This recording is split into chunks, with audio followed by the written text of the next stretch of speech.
Welcome everyone to another episode of the FinOps Weekly podcast. And today we are going to dive deep for those that are new to the FinOps ecosystem and want to learn more about it. What is FinOps? What a beginner can work into FinOps and how someone can transition from non-technical background to becoming a practitioner in FinOps. And today, to help us with that, we have Donal Burke from Flexera. Donal, how are you?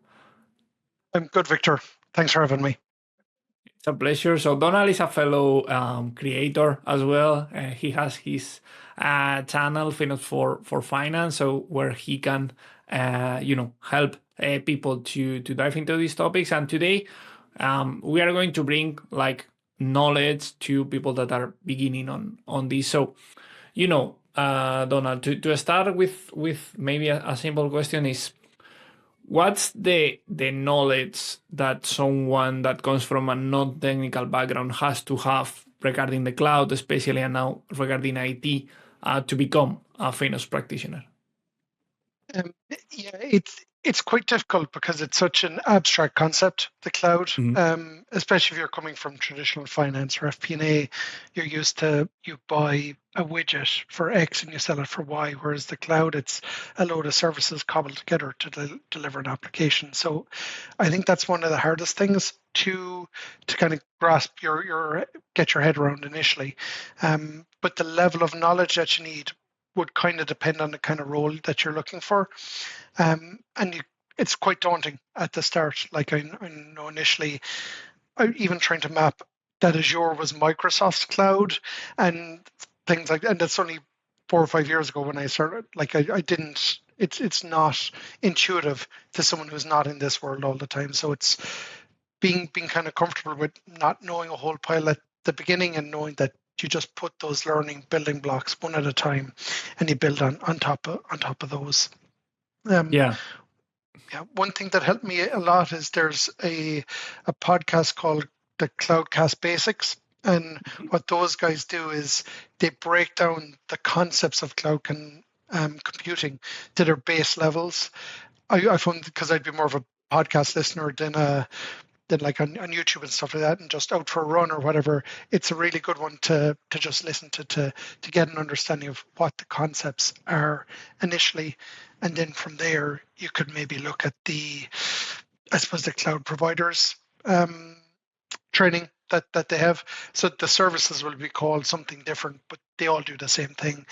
And I did the AWS Cloud Practitioner one, and the videos they're really informative. They're a bit funny as well. And it as someone from a non-technical point of view, having like pretty images and um, kind of stories to explain how these concepts interact. I think they use an analogy of a coffee shop to explain scaling and things like that.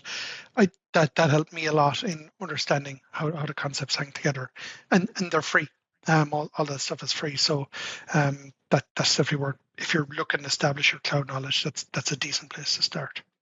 Yeah, definitely. I would agree. Like those cloud practitioner courses from any of the provider are very useful for introducing, especially if you are non-technical. If you are technical, sometimes it feels easy, and then you can move directly to associate. But for non-technical people, it's like okay, we understand the base concepts, and we can move from there. And okay, so we now have some knowledge about the cloud, but I may have a question that even though people can find redundant, maybe you can take your own personal opinion here. So, what do you think is FinOps, or what is FinOps for you? Maybe it's a better answer. Like, How do you envision FinOps for someone that is new to the concept and it's the first time that hears about it? That's a really good question, and it kind of it makes me think of my first initial role when I moved into full time FinOps role. The job spec I got was the vaguest spec I'd ever read in my entire life. I was like, I don't understand half of these concepts or understand, but what I surmised from it, and this is before Copilot, so I couldn't stick it into Copilot and ask for a summary. It was kind of about reading numbers and talking to people, and I think that's effectively what it kind of is. You're taking the data and you're trying to find ways drive more value from your cloud investment. Engineers are busy people. They're obviously a lot more concerned with keeping the lights on and making sure the application is running effectively, launching features, launching new products, then maybe looking at some legacy tech debt. So it's kind of understanding what might matter to those people and not just providing them with a load of spreadsheets that they have to dig through, surfacing recommendations and making it as easy a yes no decision as possible. So I suppose to answer your question, reading numbers and talking to people is kind of what FinOps kind of means to me. That's cool. I think it really depends on who. Like we have the official definition, but it depends on who you asked. It means something for one or the other, even though we have a common language. So it's very interesting that you come from more of the finance side, so you always relate to the numbers, and other people would be like optimizing the performance of the infra. So it's fairly interesting, right? And that's what makes it such an interesting discipline, because it is such a disparate team. Even the FinOps Foundation and the community there, you have the finance folk and the technical folk, and even when you're within FinOps talking to the engineering teams, and you're kind of building up your engineering knowledge and understanding how the applications hang together from a real base level of understanding. And whereas at the same time they're looking at you understanding what's the difference between blended, net unblended, amortized, all these different cost bases. And obviously it's the engineering knowledge is more important than understanding the difference between blended and amortized, but it helps them when they're like presenting budgets or demonstrating efforts they've taken to optimize their remove tech debt. Being able to tell that story, you kind of need the numbers. So the two work hand in hand, and that's what I kind of like about it. It's not a full team of just finance folk. It's not a full team of just technical folk. You have that mix, and you procurement and some other folk sprinkled in there as well, just to keep it interesting. Yeah, there is a lot of personas, a lot of variations that you can have, especially when the finance people come in. So, if someone, so okay, we now have the definition of FinOps, and we know how much cloud we need to know. What has been, maybe from your experience, what do you think it's a good roadmap or a good steps that someone can take to, let's say, become a FinOps? Like, let's say you are, you get this, you see, starting to see this job offering, and you want to, be part of this niche. So what do you think is a good roadmap for someone, maybe coming from the finance side that you have more experience with? Sure. I suppose a really good place to start in the certifications and stuff like that, and training has come on a lot from when I started. But there is an introduction to FinOps certification that the FinOps Foundation have, so it's completely free. Because people are so time poor, and also given the way the economy is going, maybe actually less well off as well. So it's a free course. It just takes a relatively short period of time, and after doing that, you kind of scratch under the surface below the job specs, and you get a feel for what the day-to-day might look like. You're looking at the domains, the capabilities. What does day-to-day actually involve? And then I suppose you can either rule it in or out at that stage. And then I suppose depending on your background, typically finance folk like myself, they might be strong on the data side when you don't have that technical piece. So there is also a free foundation course for covering focus, which is the FinOps Open Cost and Usage Specification. So that's understand, and I suppose for context for new people to FinOps, that's every cloud provider provides information, really granular, detailed information in different ways. So if the aim of focus is to kind of have one ring to rule them all, having a common lexicon. Like even if you think about date doesn't mean the same thing to everybody. Currency, billing, they're all called different things. So focus tries to, it's like herding cats in a way, tries to kind of get them all together. So that might be another thing that gets the wheels whirring in terms of how this might look. And then I suppose from there, you might want to do that piece we spoke about in terms of learning the cloud concepts. You're like, okay, I'm happy enough with the FinOps, what it involves. I understand how the data is kind of structured. what are the basic cloud concepts, and then from there you could maybe look at the FinOps Foundation website and think about doing the certification, which is I think it's about $400 or $500 to do that. So there is a cost involved. But if you're a student or if you're out of work or whatever it is, there is a scholarship program as well, which I'm pretty sure is still in place. So there is kind of use cases where you could apply for that, and then from there, I suppose it's always like one building on another. So if you're still interested at that stage, then you can kind of join. There's the FinOps community Slack channel. There's the community calls. There's also regional FinOps days. So there's one in London in March. There's a couple in Europe, a couple in Asia, a couple in the US. So if you're relatively close to one of them, that might be something that you go to and you build that network, because it's loads of people trying to solve the same thing, coming together. So I think that would be, if you got that far, then that's enough for anyone to be getting on with. But there's kind of a logical step to it, and you're not burning a whole pile of time or a whole pile of cash to get to a base level that way.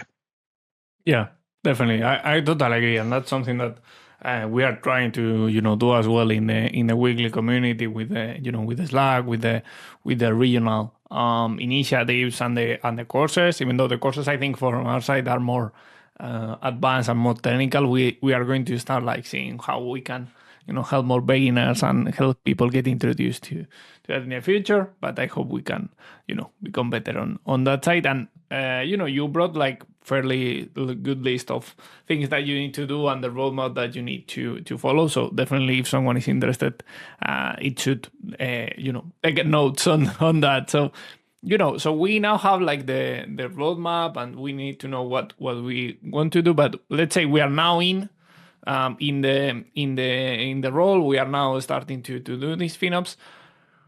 From your experience, and maybe from your what you have seen with anyone that you know, what are the common mistakes that people do when they are entering FinOps, especially coming from the finance or the non-technical side? What are things that people should be careful about? Yeah, it's because finance is so different to FinOps. It's all historic looking. It's like, geez, that was a really bad month, or poor quarter there, guys. Let's do better. Whereas FinOps is more forward looking, and it's always evolving as well. So I think the growth mindset versus the fixed mindset is really important. If you're the kind of person that likes the rhythm of month end and reporting, and maybe FinOps mightn't be for you, because what'll happen is you'll come in the morning, there'll be an anomaly detection, someone has fat fingered it and turned something on, or there's a Lambda going crazy, and then you need to get to the root cause to shut it down, and your day gets kind of thrown out the window. So being able to almost like be a detective and find out, okay, you do your checks and see, okay, is there something I missed that I need to figure out? If not, I can work on my backlog. But because it is so, you get billed by the minute, by the second, by the hour, the sooner you need to have your finger on the pulse all the time, and that pulse is variable. So I think that's an important thing to understand when moving into. It's a big difference I've noticed moving from finance into FinOps. Also, you can not to be afraid of, as an accountant. Typically, people are looking to you for the answer. We've had a variance this month, the last month. What's driving it?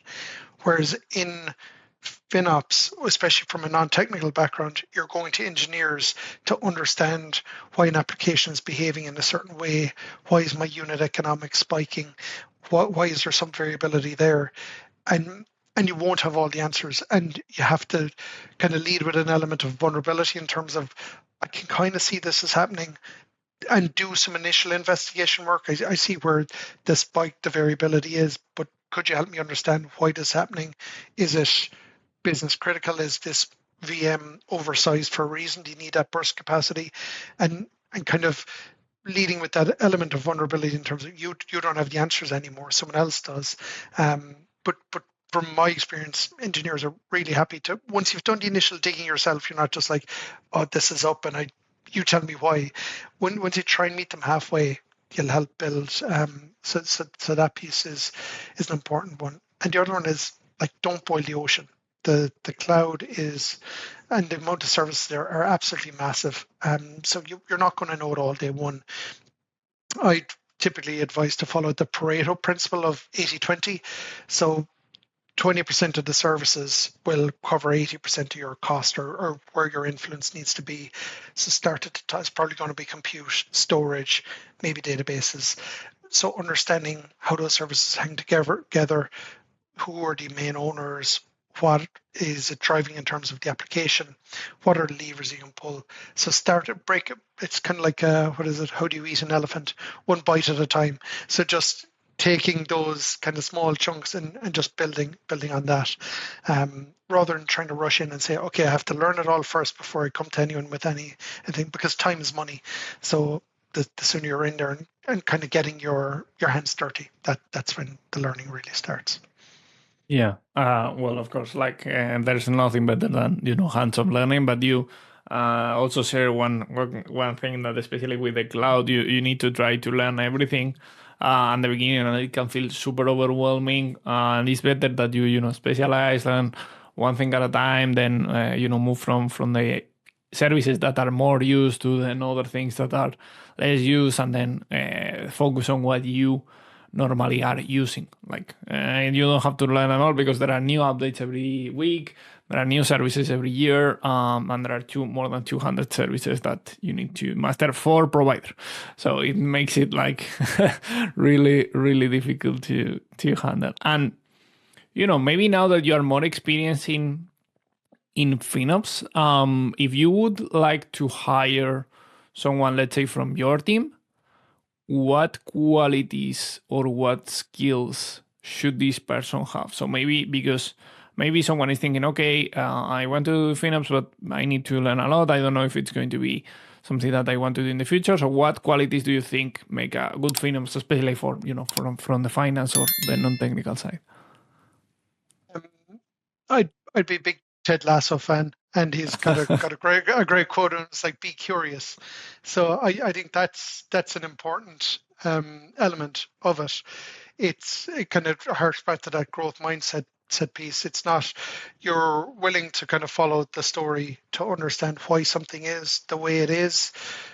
Being able to build relationships is really important, which I know accountants get a bad rap for being more introvert, but so do engineers and ITs. So Yeah. there is kind of some, in the Venn diagram of personality types, there is some commonality there. So being able to kind of jump on a call, build relationships, lead with that vulnerability of, I don't understand this, but this is what I think. Am I right? So someone who's kind of willing to put themselves out there to a degree, and willing to learn, and also, I suppose, for engineering discussions, being able to kind of do some of the investigative work, a very important piece. And this is in any role really, is instead of saying, oh, I can't figure it out, like, have a bash off it. Try and figure it out, try and get the answer. And maybe you're right, maybe you're wrong, but you'll learn something, and it'll mean the next time you come across a query, you'll be able to apply that concept or that knowledge again, and it'll move you further along. And then you'll get to a point where you've kind of got it into end, and someone can be removed. So I think that being curious and kind of doing that extra little bit of digging. But again, it's important not to get lost in the weeds either. So it's striking that balance, because you can't let the perfect bully the good. Because if you're like, I need an exact answer for this person before I move forward, you need momentum as well, because time is money. So it's someone that can strike that balance between not getting lost in the weeds, but at the same time taking action and making a decision. Yeah, that's very, very interesting, because it's going to, it always in life, I think it's, especially on these development related topics, is like you need to investigate and you need to dedicate some time to learn and be curious, while you need to take action and you need to get things done. So it's, having that capability of balancing and prioritizing when you, I think when you are doing your work, is fairly useful. And especially in this case as well. And Prioritization piece, actually, Victor, that you make a really good point there, because there's opportunities absolutely everywhere, and it's just being able to kind of decide what's my big rock, what's the thing that I kind of will have the most impact, whether it be setting up unit economics, which mightn't have a dollar impact in terms of saving, but it allows the business to track that, okay, my cost per customer is X, and then that will drive more effective engineering decisions, which will lead to better outcomes versus getting lost in something with that has a minimal impact. So the prioritization piece actually was something I missed, and yeah, as you meant, because you could be doing it 24/7, and you still will have stuff left on your plate. So it's that's an important piece as well. Yeah, and also, so now we know the qualities, but sometimes the question is simpler for maybe someone that is considering. So how do you, for someone that wants to have maybe like a career on this or want to think, okay, but this is FinOps is now like this, but how do you think FinOps is going to evolve in the next 2 to 3 years? I know it's very difficult because it's changing like every year with AI, with the IT, cost generalization that was recently done. So what do you think is going to, evolve or happen in the FinOps role in the next few years? Yeah, the AI is the obvious piece that's going to change, and I know the FinOps Foundation does a good job of segregating between FinOps for AI, which is like controlling the costs or managing the investment in AI, versus AI for FinOps, the AI tooling that will replace some of the work that is done for FinOps. So understanding that distinction is important. The fact that it kind of changes all the time is kind of good news for anyone looking to start in it, because you're kind of jumping in onto moving bus. So it's moving all the time. You're just getting off at a stop where the cloud is more evolved than it was that people that got on initially, and having again that growth mindset, looking to learn new things and evolve will help. I suppose when it comes to, I think some of the flywheel of some of the initiatives will become more important. And what I mean by that is, if you think about people that migrated to the clouds, and like a lot of companies that I see, they might have migrated and they'd be running M5 EC2 instances. For anyone not in the weeds, that's like your general purpose compute machine in AWS, and they haven't they haven't changed or made any modernization efforts since then. So moving to Graviton, which is an AWS native chip, is a good bit cheaper, but it might involve some refactoring, some changing with the application. In the world of cloud, that it's maybe 10, 15, maybe 20% of a cost difference. But when it comes to AI, if you start with an initial model, and because these models are so expensive, the cost of intelligence is coming down far more rapidly than the cost of the compute changes. And what I mean by that is, if you look at the stages of the releases, the same level of intelligence will cost a lot less in 2 years' time than it does cost today. So if you don't modernize your underlying model, you're using the penalty for not following that trend more closely and being on top of it more closely is more significant. So I think because the tooling is getting better, because the knowledge is getting better, the practices will have to get better as well. So I think all that will have a big influence. So that would be kind of my project. And also I think also, if you think about, so you have AI at one side, which is the real cutting edge. I think ITAM is the other part, which is like the unsexy, forgotten shot. Like the ITAM form has been around long before the FinOps Foundation, but it gets zero love because it's licensing, it's negotiations, it's audits. Like none of this stuff is sexy, and it just means that it's put in a dark corner that they're like, okay, the audit's coming. I hope we kind of are okay with our entitlements. I think that's starting to fall more under the FinOps scope as well, because it's almost like the analogy I use is, it's like the difficult second album. So you start with cloud and you've made some savings there, and you've done a really good job. You go to your performance review and said, I've saved all this money. Great stuff. Here's a raise. But what do you do next year? Because those savings are baked in. So you can you'll have the AI stuff, which is new, which you can try and iterate and evolve, but you'll have this legacy ITAM stuff that has got zero love. And it's like, maybe we can do something about what's our systems around if people leave or people join, or we right size the level of permissions that we have in our licensing stack. So there is that element as well. People will be slower to pick it up because the data is really poor, and it is very difficult to move the needle on.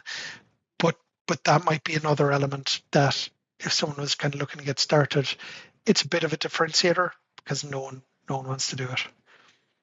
Yeah, I would say so. I think that, and also to add that probably ITAM is going to, it's been like forever, and it's going to stay forever in companies, because licensing, think of your Microsoft 365 license and your Google licenses. All these big companies have a lot of subscriptions, licensing, not to mention the data center related stuff, like all the private databases and all of that.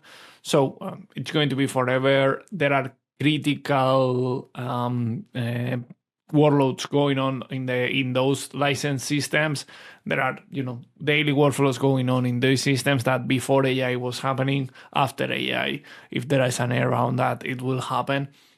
So definitely it's something that, even though it's unsexy, it's going to be something that is maintained. And as you can see, now it's good that everything is coming to the same place. We'll see how it's going to integrate, how FinOps is going to get specialized as well. It's not the same to account for AI costs than to account for licensing. It's not, have to have the same skills.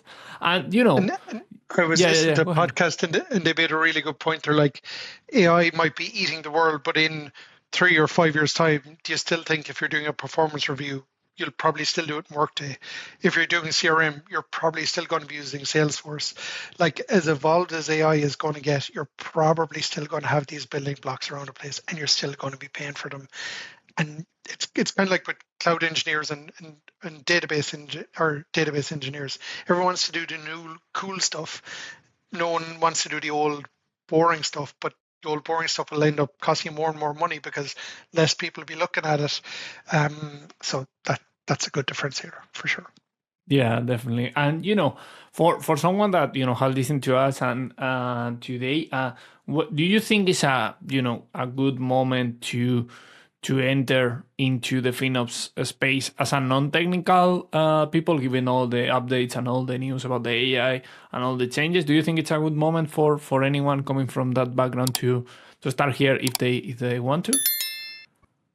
I think FinOps is a bit of an, I'm completely biased as well, in my opinion, but I think it's a bit of a no-brainer, because if you think about it from a business perspective, if the business is booming and growing, you'll want someone to be able to track something like unit economics. So I know my costs are going up, but are these good costs increasing because I'm capturing new customers, or is there an element of fat to the newly acquired customers? Yeah. And do we need to control that?